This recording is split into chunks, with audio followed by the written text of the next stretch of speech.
All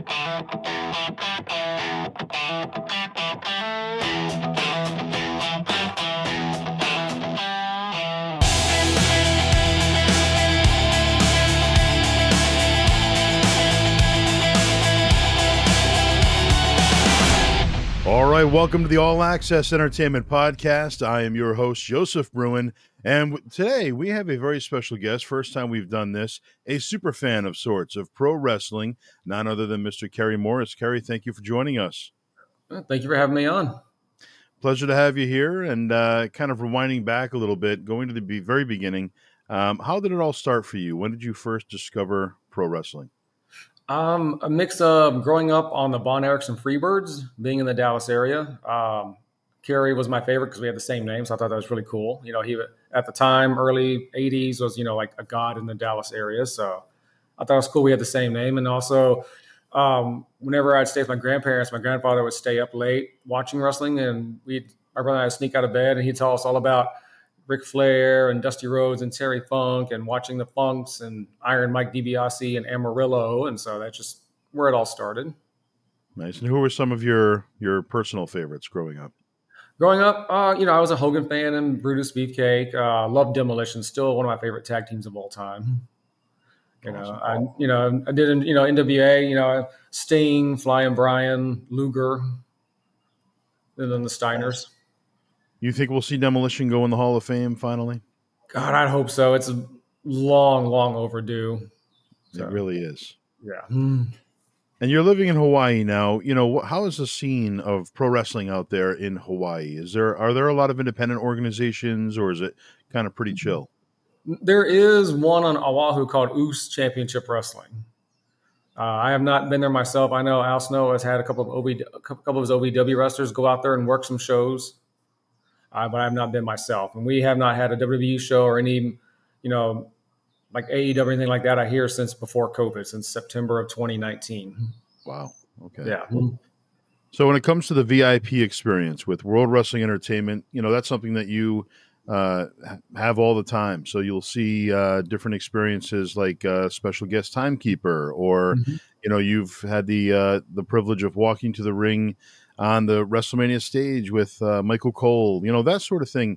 Why don't you explain some of the different VIPs that you've had, some of the different events that you've had VIP at before? Yeah.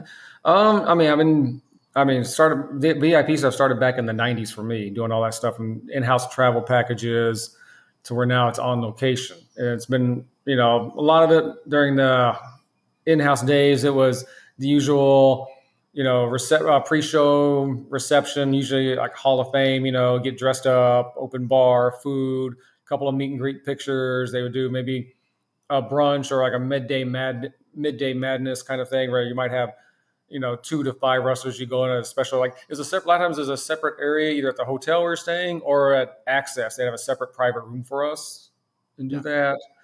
They've had, I know probably one of the best ones is the day after Mania 33, we got to spend a few hours at the Performance Center watching them train, get pictures. I've been there before. I did a full day thing. They did a soul thing. I actually got to be a manager during a match, and we got to do our own entrance down the ramp, and you get to eat lunch with them and breakfast with them, and upstairs and wherever they go with their break room. And we've done horseback riding with some wrestlers. Wine tastings, of course, Flair was there, one of the first ones to show up. I think he was the last one to leave. Not surprising. Yeah. So when you're doing an entrance with Michael Cole, per se, just as an example, do they go over that with you ahead of time? Is there like a first round of that, or? No, I would have thought there would have been. No, it was, when it was our turn, they called us back to Gorilla. They just said basically, okay, you're going to go out first and then step to the side, let Cole out in the middle, and then join him, and then you're going to walk down. And then I think we both went the same way, because he went to the announce booth, we went behind the timekeeper and back to our seats. But it was pretty cool. It's definitely surreal. It ends so fast, but it's just to get their viewpoint of walking out and seeing the whole crowd. When you're doing like the special guest timekeeper spot, what's the feedback back and forth with the timekeeper? What kind of chat are you having briefly? Honestly, we thought there might have been like a little bit of a rehearsal type of thing, since we were in there that Friday morning doing our superstar walkout. We got to walk out to one of our wrestlers' favorite. They think you want Roman, Cody, CM Punk, Io Sky, Rhea. Walk out and go behind Gorilla and walk all the way down to the ring. I thought they would have had us like, hey, we're gonna pull you here for 10 minutes. Let's just run through this. They didn't. The day of, they had one more run through, and Triple H said, "Yeah, no, we were supposed to sit there the whole time." And Triple H said, "No, that's a liability. You sit there for the ringing of the bell, and then go sit in the front row hard cam right by them, and then you signal at the end of the match for what's his name to ring the bell, and that's it." Oh, okay, interesting. So I think it was kind of changed on the spot. Yeah, so the consensus was, it wasn't that great of it was cool, but not as what promised. So they're not bringing that back. They're concerned of anyone being over the barricade a liability, which I'm like, you could plan spots around that. We know how to get out of the way. Or just tell us, but Right. It is what it is. There's really afraid of lawsuits and everything else. So one of the iconic looks that you've kind of come to be recognized as, you've always got or often have the Super Friends shirt on. Mm-hmm. Obviously, Brian Koenig and what was his partner there? David Hero. Yes, David Hero, and of course they run the Blizzard Brawl and been a part of the business with collectibles and all that sort of thing for so long. So why don't you tell us the background of wearing the Super Friends shirt? Well, I've known Dave for years. I've known him through Al Snow and his wife, and of course I've seen his son Cal grow up to now he's being a big star in OVW. So they've been helping me in 2023 rebuild my entire collection. So I owe just about all of it to them. I trusted them, and they're always fair in dealing with me. So I figured I could at least wear the shirt and logo shirt on TV, or the PLEs. So I figured, what the hell, why not? And do people recognize you because of that? Have people come up to you and, oh, you're the guy in the front row, I get that sometimes, but not for the Super Friends, because it's been, either the Squared Circle when Victoria had her restaurant, used to as a favor for her. When Al Snow had Collar Elbow, I would wear those. I still do on a very rare occasion. But I mean, I get recognized some, but in some ways I'm kind of glad a lot of the attention goes to green shirt guy. I'd rather him be mobbed and not me. I like to go to the bar and get a drink and not have to stop every 5 seconds. I mean, I don't mind people want to ask to take pictures. That's cool, but it's also nice to know I can go to the bathroom without being stopped every 5 feet. Right. And do you get to talk to these other guys? Have you gotten to know any of the, whether it be Brock Lesnar fan or green shirt guy or any of them? No, a lot of them, especially green shirt. I've known each other for years. And there's another lady that goes. She sits front row a lot. We go back to the days long before all these other guys were doing it, when you had to fax in your order for tickets or for travel packages, and we go way back in those old school days. Nice. And some of the original super fans, you had like Tie-Dye Guy and the Sign Guy, and of course Team Neon. They'd always have the neon outfits on. And any interactions with any of them over the years? Or I remember Team Neon, meeting them briefly at Mania 23 through a mutual friend. Very nice. That's it wasn't much of it. Just like, hey, how's it going? This and that. Sign Guy, we're both from the same area, from the Dallas area. We'd been to a lot of Raws. I didn't realize. I was like, oh, I remember you when you had hair and had different signs up, and before he donned that red cap and the shirt. Yeah, we went to a lot of the early 80s, 90s, and early 2000s. Nice. Now you mentioned 2000s. Let's talk about different eras of pro wrestling. You have the big boom in the 80s. Of course, you have the new generation in the 90s. Again, the big boom in the Attitude Era. You have the Ruthless Aggression Era, and so forth and so on. Is there a favorite era, a personal favorite that sticks out for you? I mean, part of it, the golden era of the 80s, as you grow up, a lot of it's a first, watching my first ever pay-per-view, probably going to my first ever show in 89, and some of that's special. The new generation, finally going to my first pay-per-view in 94 was a little special. I was a Bret Hart Undertaker fan then, so those guys led the way of that generation. And also, I was also a fan of Diesel and Razor. Nice. Attitude Era is definitely something special too. It was just wild times back then. Yeah, absolutely. I think it fit perfectly. Just starting out college, and Attitude Era kicked off. Then I'm like, this is kind of perfect. Wild, crazy times in college, wild, crazy times on wrestling. Yeah. And you've met a lot of superstars with the WWE through. A lot of them through the VIP experience. Who are some of the superstars that you've met through that experience exclusively? Undertaker, Triple H, Roman, Cena, Seth Rollins, CM Punk, Ric Flair. I mean, you just name it. So many. From down, Daniel Bryan, Cesaro to Sheamus to Drew McIntyre, Finn Balor. I mean, you just name it. Especially now with the new company versus bringing one or two every time, they're bringing in 5, 6, 8 for you to meet every time. Sometimes it's a repeat. I mean, and sometimes you get some new ones in the mix as well. And what's the experience like meeting Triple H in an atmosphere like that? Where is it rushed, or do you get a minute with Triple H to kind of chat for a minute?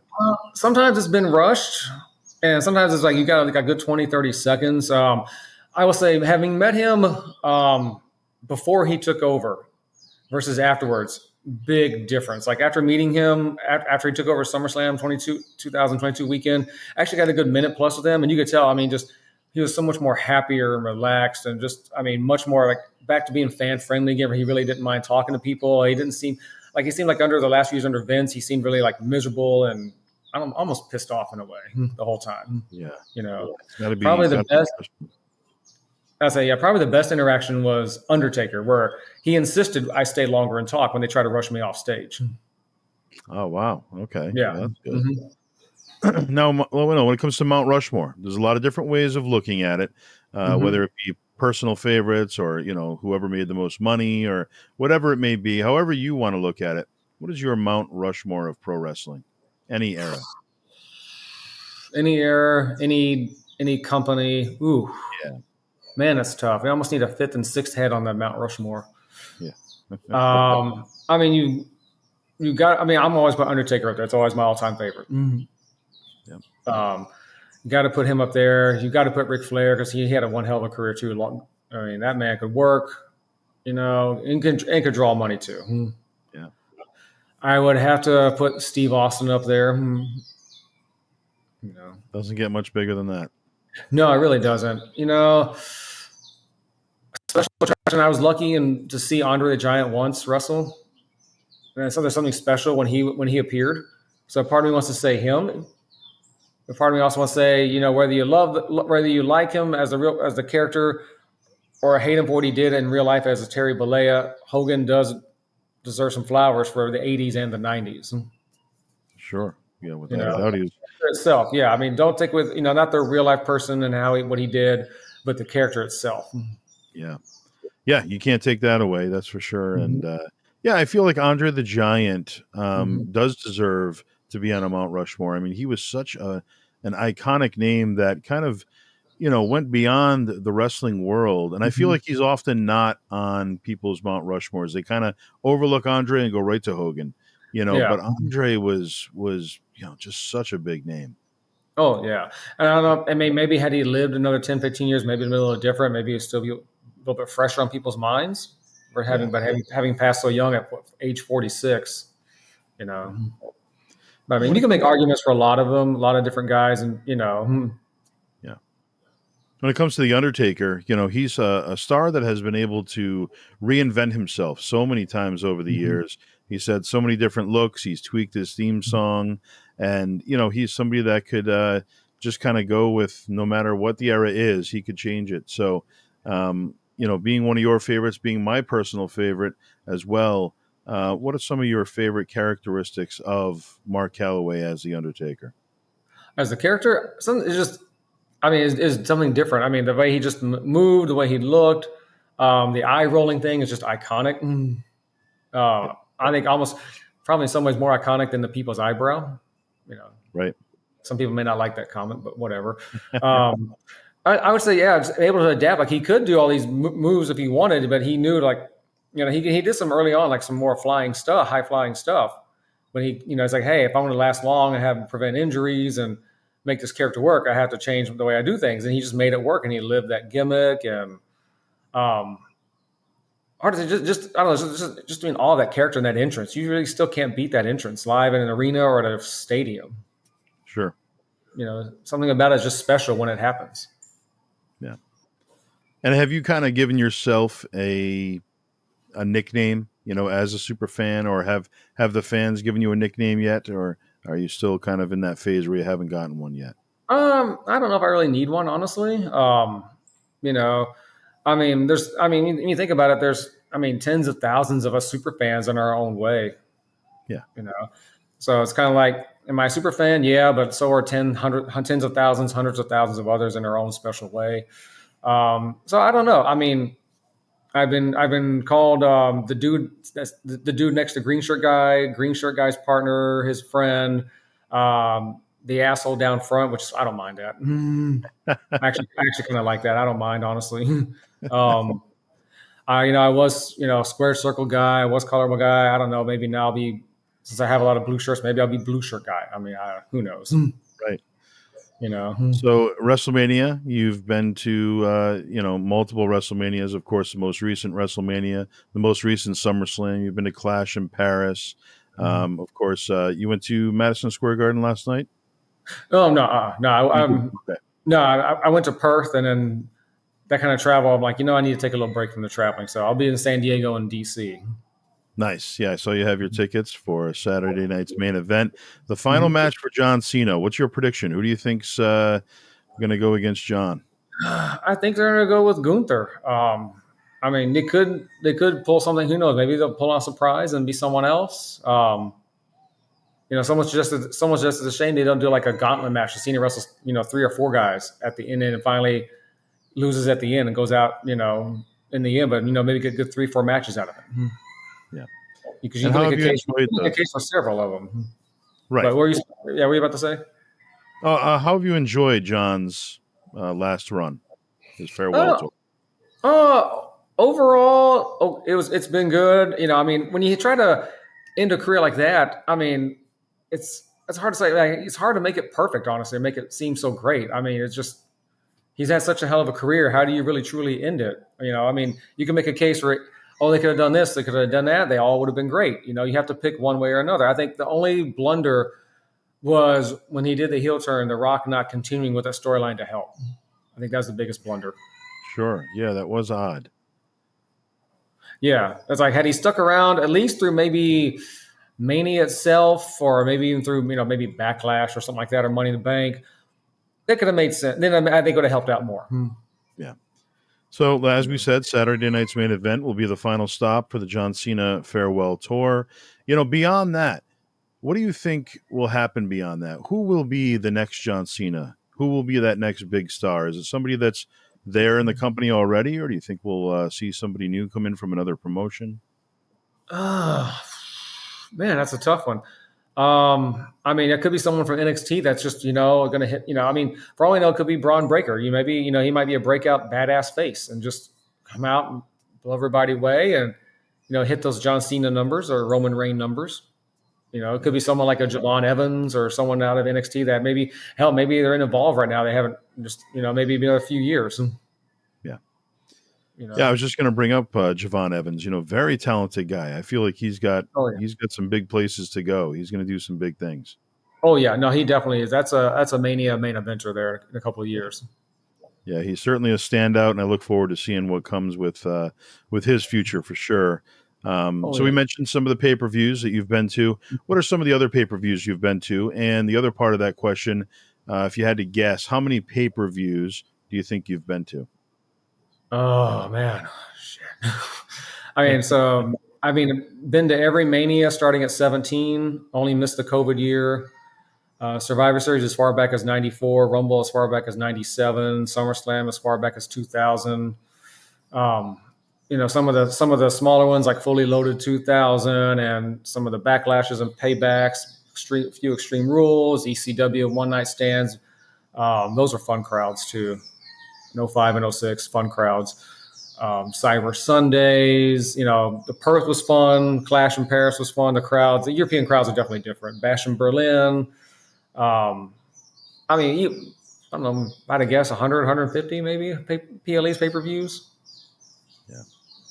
Wow. I have to go back and do a count. I could probably make a list, but yeah, but just to see how it's grown and how the prices have changed over years, especially Mania from being, a couple $100 front row and what it is now and how it's grown. And that's another thing I want to talk about is, the ticket pricing. King of the Ring 1997, you could be in the front row for $22. Now, obviously, it was a different time in the 90s, but even with that said, I mean, now in comparison to the pricing, it's just like, Wow. I mean, it just seems like a lot of money. And how do you feel about, families in lots of cases not being able to afford to go? Yeah. So I get why like front rows they sell at a premium. I mean, it's a business; people are going to pay it. If they're going to pay it, why not sell it? But beyond that, I look at what they're doing for arena shows and stadium shows, and I'm just wondering what the hell are y'all thinking? You know, Right. pricing out families, whether it be in the lower bowl, upper deck for a stadium. You know, like why would you want to pay? I don't know what, like $500,000 a ticket. You know, even if it's 2 nights, like so $500 a night to sit way up top to basically just watch on the screen when you could watch on the screen, for a hell of a lot cheaper in the comfort of your own home. What's the incentive to bring a family there to be part of that kind of atmosphere? It's one thing if you're up on the top upper deck watching a football game, you got a giant field to look at, Yeah. you know, but you're up on the top deck, you got a tiny little ring, and I don't count the stage and entrances. That doesn't count to me. People are there to watch what goes on in the ring mainly. Yeah. So I don't agree with that at all. I don't. I said I get the front row stuff, selling at a premium and offering these exclusive perks, but the rest of it they really need to like bring it back down. You know, Nick Khan, I think after Mania 39, prices went up a little bit then, but it's nothing compared to what they are now. And Sure. there's such a demand for it, and the prices were so much more reasonable than 2 years ago than they are now. He said, there's such high, something like the demand was so high, they had to start. They were cutting lights in production to open up more seats. Like, and why not keep it at that price level so you can sell more seats and have a full stadium and have more merch sales and everything else and have a loud, raucous crowd versus keeping them high up until the day of or the week of and then dropping them and hoping people buy. Right. Yeah, that's the thing. If you have it a little bit cheaper, wrestling's so hot again right now that you're going to fill the place. That's Yeah. not going to be an issue. So, yeah, maybe eventually they will start to turn the leaf there. But I would hope, honestly. I don't know. I don't think they realize that wrestling and UFC, while there's a little bit of overlap, they're two different entities. Wrestling cannot and should not be like UFC crowds. right. So you mentioned Super Friends. You mentioned them being very influential in getting your collection built back up. And Mhm. when it comes to pro wrestling and collectibles, let's hear about it. Let's talk about your personal collection. Let's talk about what types of items you have in there, and how many pieces do you think you have, if you had to guess? I got back a lot of the promos I used to have. I think you just helped me with one recently from a guy overseas. I finally got that promo back in my collection, so appreciate that. Heads up. Awesome. It's a lot of promos. Last year I got Brian's signed mini house show poster signed by Andre the Giant. So I got that. I was able to track down and get a legit Vince Senior signed a newspaper article. Nice. Um, I have an older, Greater Come Bash '87 program signed by the Horsemen that were in the War Games match. What I used to have was, a lot of used turnbuckles, ropes, canvases, pieces of match use table, a ladder rung from I believe it was the Kabuki Warriors against Charlotte and Becky TLC tag title match. Had a rung from that was autographed by them. I was able to get back an Undisputed Era used War Games chair with their logo and all signed. A friend of mine tracked down someone. They only had four. And a friend of mine was able to track down one who had one, is willing to sell it. So I was able to get that back. And do you have a room where this is all on display, or is it kind of tucked away in boxes? Most of it's tucked away for right now. I do have like the Andre poster and the Vince thing signed up. I got a giant rock thing signed and a few others on the wall. Once we move back to the other side of the island, get a bigger home and more permanent, then I'm going to have my wrestling room back where it's floor to ceiling, wall to wall wrestling stuff. Nice. Look forward to seeing that. When it comes to original promo photos, what are some of the favorites that you have in your collection? I do like the NWO Hogan Hall Nash WWF one. Yep. I've got a Warrior belt one signed by. I like that one in the Triple H. I love the belt ones. Even as a kid, I've always wanted, like, whether it's taking pictures of when I'm at the shows or promos or photos, I've always wanted when they had their title belts. To me, that meant more than just a regular photo or promo. Yeah. I've got one of the Rock Intercontinental belt promo signed. Finally he's able to track down the Dudley's tag belt promo. That's a pain to find signed. in decent condition. The Agent Christian belt promo, finally getting that back. Finally, that's a pain in the ass as well. Yeah, some of them are tough. I mean, you won't see them for. I've been collecting promos for 30 years or more, and some of them you honestly won't see for 20, 25 years, and then you'll just bump into it. Oh my gosh, here it is, And some you'll know about, but you'll actually never find, and I guess that's the fun of it because it's the hunt, but at the same It time, is a it can be thrill. frustrating too. Oh yeah, no, there's because two promos I'd love to have in my collect. I finally got the Lesnar belt with Heyman promo. I'm hoping I can get that signed Mania week. Finally got that back in my collection. Nice. But two promos I would love to get, I've never had, would be the Undertaker WWF title belt and the Mankind WWF title belt promos. Never had those. Always one of those. So maybe one day either I'll come across them signed or unsigned. Yeah, that Mankind is That's got to tough. be, I would say, one of the top three for rarest, promos. I know about 2 or 3 people that have it, and that's only in recent years. Prior to that, there was maybe one person that publicly known, had one, and it's just such a hard promo to get. And even Mick himself said that there weren't a lot made. There were just, X amount of copies, but a small amount. Okay, maybe one day I'll Yeah. track one down. Yeah. Absolutely. Yeah. No, never say never. That's the thing about collecting. You never know what's going to pop up. Somebody could have it in their basement in a box and they'll just dust it off and sell it one day. And you're like, oh, there it is. And it's always when I least expect it. Like I was finally able to get the Flair WWF promos, one with the Real World title promo and the one with the WWF title promo. And I finally was able to get those and add those to my collection. But it's one of those that's, last minute, here you go. Oh, yeah, by the way, I found a Mr. Perfect one. I'm like, oh, man, you're killing me with the wallet. But at least but if I don't buy it now, who knows? It might be another 5-10 years before it comes up again. Right. Or hell, maybe longer. Exactly. Yeah. So when the WWF purchased WCW 2001, what was your take on that? How did you feel as a fan in that moment? I mean, I thought it was cool until the execution. I just thought you're trying to make this seem like like two equals going at it, but the only really big stars you had coming in were DDP and Booker T, and the rest were, I'm sorry, maybe good workers, but they're nowhere near the level of the WWF guys and name value. So it's almost like a handicap match. And then trying to force it with a Steve Austin change and then bringing in ECW, I just thought, God, and then rushed and how it was rushed. And then, I was at the Survivor Series 2001, where it was, the winner take all Survivor Series match. And I went from Mania 17 to a sold out stadium to, a good 30-40% of the arena tarped off. They couldn't sell tickets for that. Like, you dropped the ball big time on that. Should have held off, should have waited, or slowly built it so you could have gotten Sting or Hogan, Hall, Nash, or Flair, anybody else. Right. Well, you mentioned WrestleMania 17 being your first WrestleMania.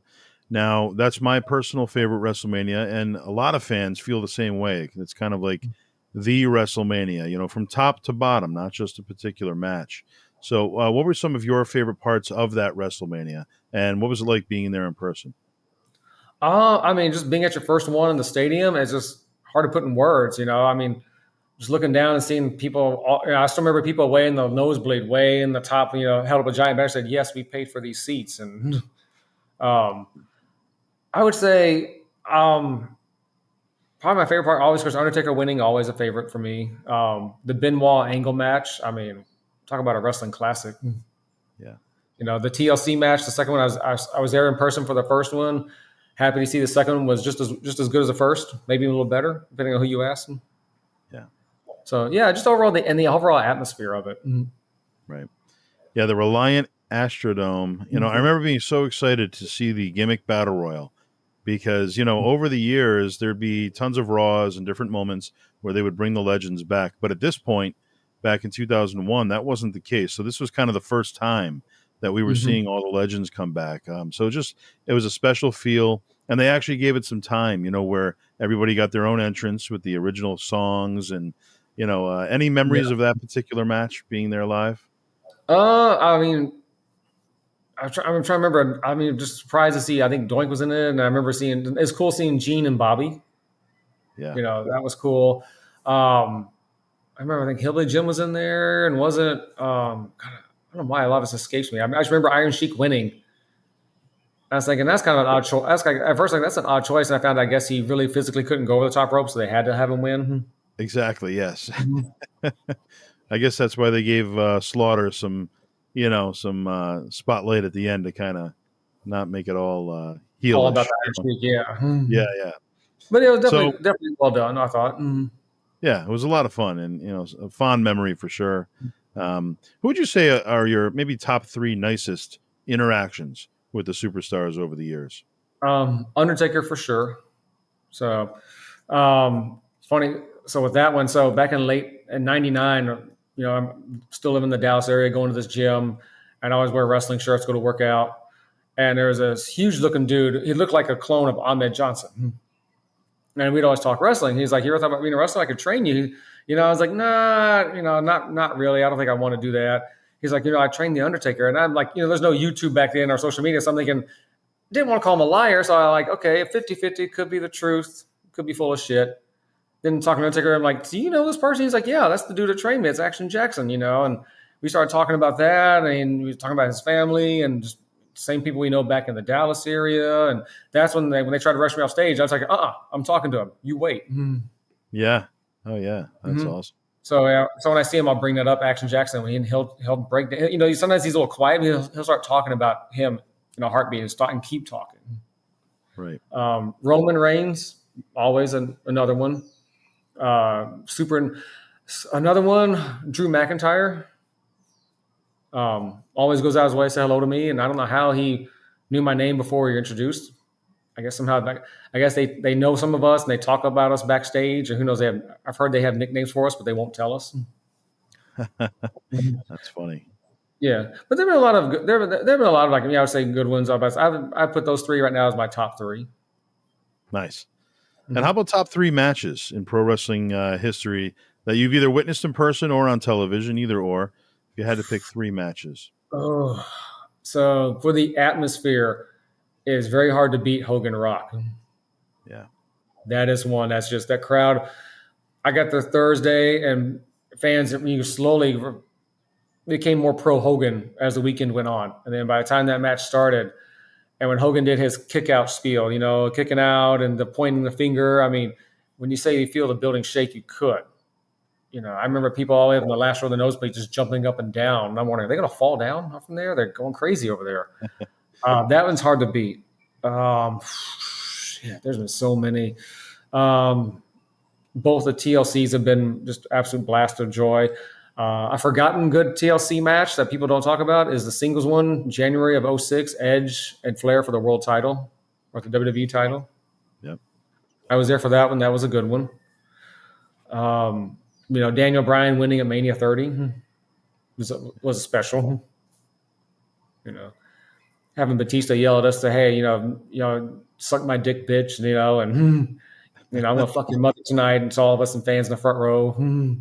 Right. Just entertaining. It's just entertaining when they can break character and do stuff like that, or get them to cuss and say stuff like that. Yeah. Oh God, yeah. I mean, Bailey and Sasha NXT Takeover Brooklyn was a hell of a match. The triple threat they had this year at Mania between Io, Bianca, and Rhea. That was impressive. That was a match of the whole weekend. Yeah. Yeah. So if you had to pick a favorite venue, what would your favorite venue be over the years? Oh man, the Garden's up there. There is something special. Just when you're walking in the Garden, there's something special about it. Yeah. I think God, I've been to so many. London, the O2 for Money in the Bank. Fun, a huge place, fun atmosphere. Crowd was just insane the whole weekend there too, as well. Oh man, the DC crowd for SummerSlam 05. That was a hot crowd and a crazy crowd. That was one of the first times I noticed the crowd started going anti-Cena. Yeah. Yep. I still remember. I don't think they caught it on camera, but I remember during the middle of the match, it was all of a sudden you hear, "Let's go Cena, let's go Jericho," and all of a sudden Jericho's like looking up. He's like kind of like, "What the hell?" Like looking around, like they're cheering for him. Like, yeah, man, it was a good half the crowd or more cheering for him. It's like, oh shit. Allstate can be fun. Allstate Arena, the acoustics there, the lower ceiling, crowd always comes off loud. Sure. And are there You know. different spots when you're traveling to all these shows? Are there different food spots that, you're like, oh, you know what? When I go to this city, I got to hit this spot. Or, are there any favorite food spots out there? I mean, I'm a foodie, so I'll eat just about anywhere. The sad thing is, like after the shows, a lot of places aren't open, or there's such a long line. You just really are not going to. In DoorDash sometimes take 2, 3, 4 hours to get a delivery. So it's just you have to hope that you can find something at a hotel. Um, no, honestly, there's a breakfast place in LA, not far from like the LA Live area. It's an old diner place, very popular, great place to go. We always hit it up when we're there, at least once, if not twice. There's a food truck in New York City, Halal Guys. I always hit that up when I'm there. Nice. Other than that, I just kind of go by, like if I go, like when I went overseas to Paris or Perth, in Berlin, whatever, London, I ask locals, okay, where do locals go? I don't want tourist spots. Where do locals go? Hole in the wall. If I lived here, I would hit this up. Where would I go? Right. That's the way to look at it. Yeah. Mm-hmm. So, also celebrity involvement. There have been so many celebrities over the years at the different Mm-hmm. shows. Any celebrity interactions with you in the audience that you've been able to see? Oh, but were they for me personally, or just in general with the crowd and everything going on? Well, just being a member of the audience and seeing some of the celebrities in the crowd. Anybody you've met? I would say Bad Bunny's probably been the best one they've had. I guess you can't. I guess you can't call. I guess you can't count Logan Paul anymore as a Right. celebrity doing a special thing. Mike Tyson was cool, also very nice, one of the fun guy to meet, very personable, outgoing. Um, you know, Trump was one we met and I was able to meet Mania 23 that weekend. Very brief, a lot of security, but nice guy. Very brief. Yeah. Um, Trying to think, most of them probably the worst one was Raven Simone. They had her appear Mania 24, the Bacon Bagels Biceps brunch. Yes. She got booed out of the building because she showed up like Really? 20 minutes late. Yeah, she showed up like 20 minutes late. Like they kept introducing her and roosting her, and basically got booed out of the building. Wow. Did Yeah. it to herself. Oh yeah. I kind of had a little attitude with her too. So Wow. you know, yeah. I'm trying to think of others I met. God, sometimes you meet so many kind of blurs together. Yeah. That's why if I see wrestlers sometimes, like whether it's at meet and greets or we're passing each other in the airport, I've been on the same plane. I never, if they remember me, I'm like, oh shit, I'm surprised because I'm like, you meet thousands of people, how do I stick out? Like I don't expect them to remember. Some fans get upset. Oh, you didn't remember me? You met me this one time 23 years ago, at the drive-through or at the gas. Like you expect to remember any of that stuff? No. Right. Exactly. Pay-per-view chairs. You get to take them home if you're up close. How many pay-per-view chairs would you say are in your personal collection? Well, when I had my whole collection, it was well over 100. Wow. So, but now I think I'm around. I think I'm around 20 now over the past couple of years. What are your thoughts on WWE turning a lot of these mega events into 2-day events? It started with WrestleMania, but now we're seeing it with SummerSlam. And, do you feel like that's a good thing, or are they kind of stretching it out a little too much? At first I was against the SummerSlam, but it came off well. Like they did it very well for both nights. But I think they need to stop there. Like, don't make Rumble 2 nights. Don't make anything else 2 nights. Or if you're going to make 1 2 nights, move SummerSlam back to 1. Make Rumble 2 nights. The men's on 1 night, the women's on another night. But other than that, I think that's a little too much. I think it's going to be overkill. And then, but also in a way, I'm surprised they're still doing stadium shows for some of these events. Like I'm surprised Survivor Series is doing decently well for a stadium. Yeah. Pay-per-view, a lot of fans back in the 05, 06 and beyond were like, let's get rid of it. It sucks. It's useless. Change the name. Why are we still doing this? So now it's, I think 33,000 plus tickets sold for it, which is impressive for that event. Right. Now, how hard is it to get tickets when you're always up close? Is it something that you have to be there at that very moment when they go on sale for the type of ticket that you're getting, the priority pass, or is it more so, just is it luck of the draw, or is it, is there a something that goes with that, So, I think this has been told about Green Shirt Guy, so I can say this publicly. So, On Location, they take care of their top customers. So, we do get first dibs. Gotcha. And if we say no, then because they have a long list of customers and they go down that list. So, Wow. I say I've been lucky with that, so And who yeah. is that superstar that you haven't met, you'd love to meet? They're at the top of your list, but you just haven't gotten the opportunity yet.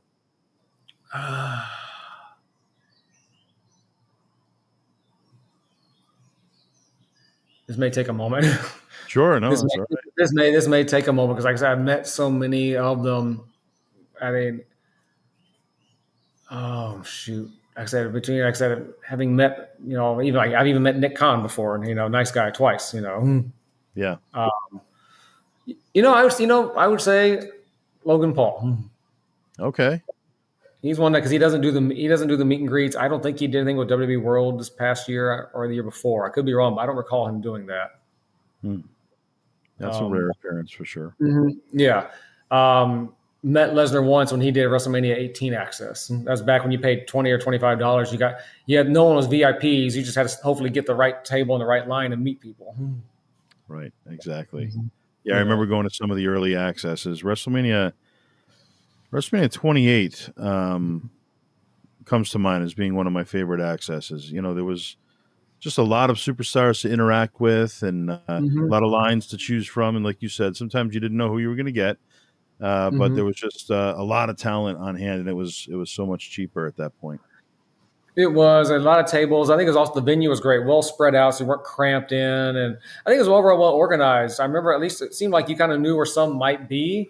Maybe Yeah, not everyone, but some of the bigger ones you might know. Okay, I need to go back over here. I need to go over here. And the staff, I remember being very helpful too and guiding us. Hey, because the Mike Tyson was an extra, and he's in the back. You have to buy tickets at one of the merch stands in the back. Because I remember hauling ass back there, and my friend and I grabbed the last two tickets. I think it was like $100 a pop. I think it wasn't I bad. remember that. Yeah, it was $50.